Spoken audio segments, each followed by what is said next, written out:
Okay, so it starts out with cardboard and PVC. And then it gets built like that. There's the tail. I wanted to fill him in so he'd be stable. It's all styrofoam and cardboard and tape. That's where the tail goes again. There's his tail. I started with the legs like that, the back legs. Then I realized he needed internal support to be moved around, and I added more PVC.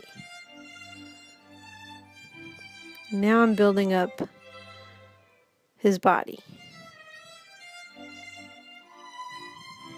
Lots of styrofoam and lots of duct tape. And there's the top where his head will fit, right on there where that speaker box is. That green plastic wrap is very useful for tightening things up. So now I started toying with the arms, and I'm working on the head and the neck. All that's going to be removable so he can travel in 3 pieces.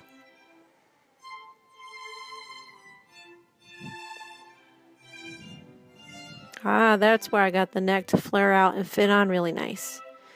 I toyed with the horns, the eyes, all the little details. I got styrofoam balls.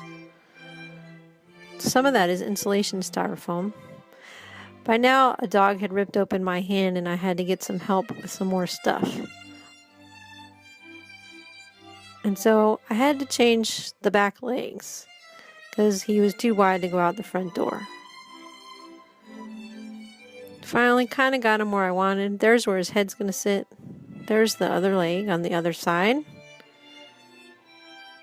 His feet with a little bit of detail. I started moving the arms around because I decided I didn't want his arms straight out in front. I start toying with making the eyes more realistic. I make his one hand much bigger where he's holding the cookbook. And then starts the newspapering. And there's still adjustments during the newspaper phase.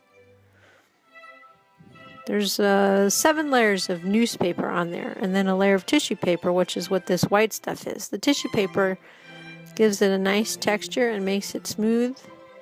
Gets rid of all the newspaper graining.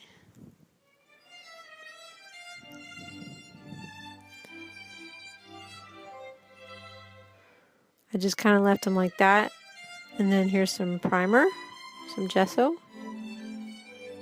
And then I start thinking about what color. I go with green to start with. I had to fix his elbow. I didn't like the green, so we went with red.